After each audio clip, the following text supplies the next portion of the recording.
Morning! It's coffee time with God. Amen. Ang gospel for today is about salt and light, taken from Matthew 5, verses 13 to 16. Let us pray. Holy Spirit, I need you. Come, Holy Spirit, I pray.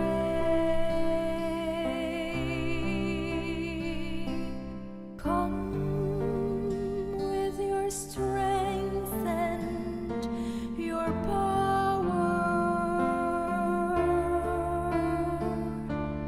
Come in your own special way. Come like a spring in the desert. Come to the weary of soul. Oh, let your sweet healing power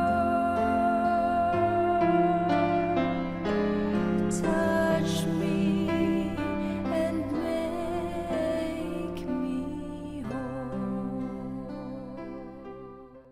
A reading from the Holy Gospel according to Matthew. Jesus said to his disciples, "You are the salt of the earth. But if salt loses its taste, with what can it be seasoned? It is no longer good for anything but to be thrown out and trampled underfoot. You are the light of the world. A city set on a mountain cannot be hidden. Nor do they light a lamp and then put it under a bushel basket. It is set on a lampstand where it gives light to all in the house. Just so, your light must shine before others, that they may see your good deeds and glorify your heavenly Father." The Gospel of the Lord. Praise Praise the to you, Lord Lord Jesus Jesus Christ. Nako, obvious na obvious yung pipiliin ko. Salt and light. Yan. Salt and light. Alam mo, habang binabasa ko tong salt and light, yung word pa lang na salt and light, ang galing talaga ni Jesus magbigay ng comparison, no, sa mission na dapat ipagawa sa atin. Kaya kahit na, tingnan mo, kahit na fisherman, di ba? No, mga fisherman yung kanyang mga apostle, maiintindihan yung salt, anong purpose ng salt, tsaka ano ang purpose ng light. Kaya, yan ang pinaka-importante na words. Yung parang pag wala ka talagang malalasahan. Pag walang ilaw, wala kang makikita. So it's meron o wala. Kaya ang ganda ng word yan. Ang sabi mo, yung mga magagandang ginagawa mo, talagang makikita yan. If it is authentic. Kasi hindi lang yan sa salita kundi pati sa mga pagkilos mo. Oo. Diba? Kaya nga sabi ni Saint Augustine ba yun? Sabi niya, if you preach, do it not using words. Yan. Totoo. Ako, they may see your good deeds. Yan. Pagka nakikita yung kapakinabangan mo, you are glorifying your heavenly Father. Yun ang yun talaga ang gusto natin magawa. That means you yourself should be relevant to others. Ayan. Okay. So yung pinili mo kasi is they may see your good deeds. This, Yan. Yan resulta yan. No? Resulta yan. No, pagiging maalat at maliwanag. Yan, di Oo. ba? So, pagka maalat, may mahahawaan ka eh. Di ba konti lang nilalagay mo? Ang alat-alat na. Yung ilaw, flashlight lang eh. Ang dami mo nang makikita. So, sabi ni Lord, gusto niya makita yung good deeds sa atin. Yan ang in-example niya. Kaya, meron tayong effort dapat. May effort tayo so that we will be seen if we do our part in God's mission. Yun. So, yun yung ating mission, maging salt and light. Yan. Okay. So, Amen. ano ang message sa atin? Ang message ay maging ano tayo, yung maging vigilant. Yan. Maging vigilant tayo sa mission na ibinigay ni God sa atin. Kasi tingnan mo na nga yung example ni Lord, no? Diretso na eh. Sinabi niya, gusto ko maging salt kayo. Are you salt? Are you salty? 'Di ba?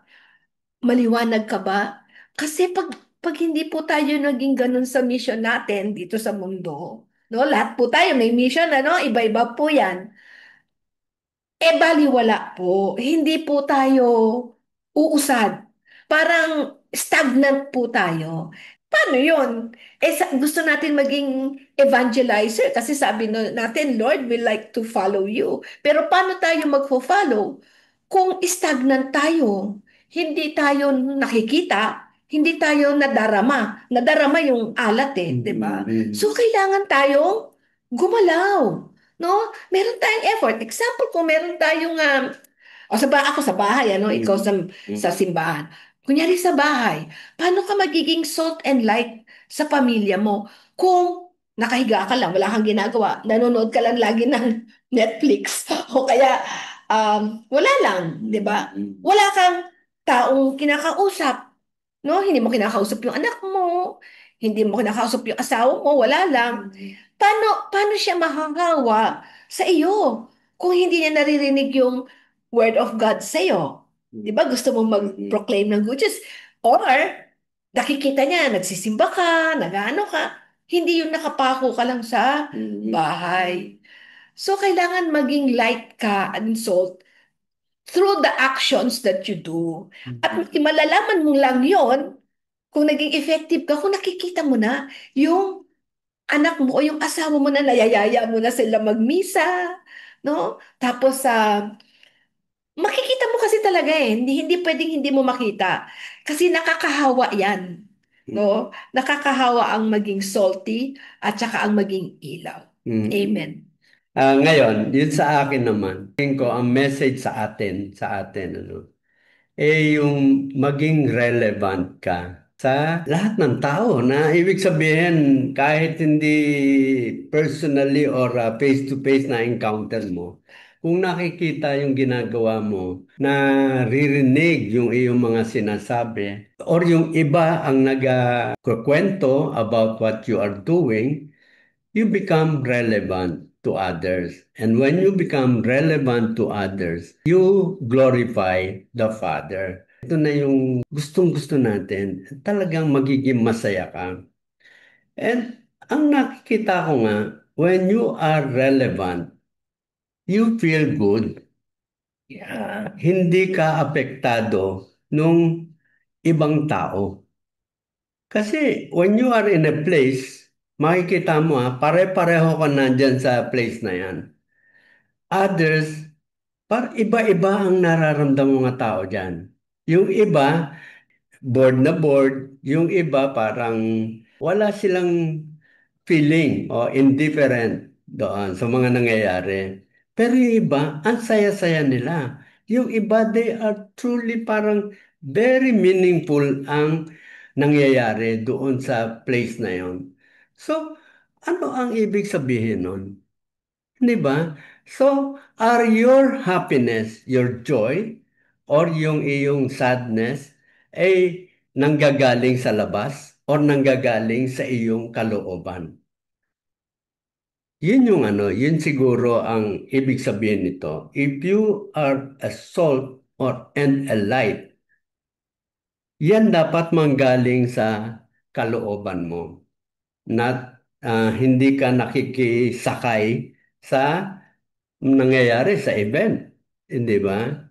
Kundi sa kalooban mo talaga yan nanggagaling. Yung nagiging example ko So in a place, talagang magtataka ka, bakit siya masaya? Bakit itong isa parang um, bored na bored? what is causing their joy and sadness, kalungkutan, or parang walang epekto sa kanya yung nangyayari doon sa place na yon. It is something that you have to think about or ponder.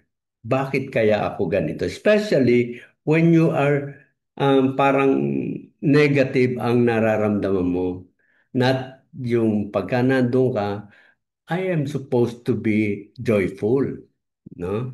Because I am with my family, I am with my friends, ganun. Pero why am I feeling otherwise? Bakit iba ang nararamdaman ko? Siguro yan talaga ang dapat natin pag-isipan every time we are with a friend, we are with a family, we are in a gathering ng mga kaibigan natin. Pag hindi ka nakakaramdam ng joy or kasiyahan, let's ponder, why? Bakit kaya? Amen. Okay na tayo ngayong umaga. Kahapon po hindi kami nakapagawaan. Di bale, marami kayong Babalikan. susundan. Oh, at saka yung pwede nilang balikan. Oo. Kami kasi, ang purpose namin, why we are doing this. Dati kasi kami yung parang Kanya-kanya. nag-uusap tayo, di ba, during breakfast. Sabi natin, Yeah. we are in accompaniment. Yun ang ating mission. And nararamdaman natin sa ating sarili that we find joy in knowing what our Lord is telling us. Ano ang mensahe niya sa bawat gospel? Ngayon ko lang talagang nararamdaman yan, yung ganyang kasiyahan. At saka alam mo, gusto lang namin sabihin sa inyo yung bakit kami nagsimulan. Di ba sabi nga ni John, kasi kami dalawa pag kumakain, ginagaganito kami actually, wala lang camera, no? Ngayon nilagyan lang namin ng camera. So, parang lalo na feel namin na yung galaw ni God sa buhay natin. Yan po yung gusto ni Lord na ikwento natin sa mga tao. Yan po yung pag-i-evangelize. Kasi hindi naman natin pwedeng gantihan si Lord ng pera eh. King na siya eh, di ba? Wala naman tayong pwedeng iganti sa kanya. So yung kabutihan na ginagawa ni God sa amin, pag naririnig po ninyo, no, ng tao, kaya ngayon, mas marami dahil meron tayong ganito, no, yung online. So, kahit papaano, kahit di kami pumunta sa bundok para mag-evangelize na ganito yung ginawa ni God sa amin, magtiwala kayo, dito, nagagawa namin kahit papaano. So, kami, basta naka-on lang yan, kung sino yung hipuin ni Lord na makinig ngayon, hindi kami kilala o kilala kami, the Lord will touch you. Minsan titignan niyo yung kami, pero pwedeng hindi kami yung naririnig niyo. No? May sinasabing, yung two-edged sword, di ba? Alam mo yung natin, yung ginagawa natin to. Talagang na-amaze ako eh. Kasi dati parang hirap na hirap ako makuha yung mensahe ni God. Kaya sabi ko, it is a mystery. Hindi ko maipaliwanag sa sarili ko. Bakit minsan parang ang bilis-bilis natin makuha yung message niya. Sabi ko nga, actually, pagka ikaw ay laging nagre-reflect sa salita ng Diyos, tinutulungan tayo ng Holy Spirit. Now, I believe in that. Ngayon, naniniwala ako ron. Talagang kasi ang bilis namin ma-pick up yung message niya. Ang sabi namin, ang isang challenge sa atin, yung pag-respond. Kasi yung message niya, it is something that you need to respond on it. Yung pag-respond ang challenge. So, yun yung amin ngayong ginagawa. How do we respond? So, dito unti-unti rin nare-realize namin, oo nga pagka nag-respond tayo, yung problema, yung mga worries, parang ang dali-dali ialisin sa atin. Di ba? Yung mga sama ng loob, parang dumadaan lang yan. So, ano ang nakikita mo sa tao na talagang nakikilala na ang Panginoong Hesus, nagkakaroon na ng relationship at nakakapag-respond na siya positively doon sa mensahe na gusto niyang parating sa atin? Kasiyahan, joy, peace. Self-control. Kaya mo na i-control yung mga emotion na negative.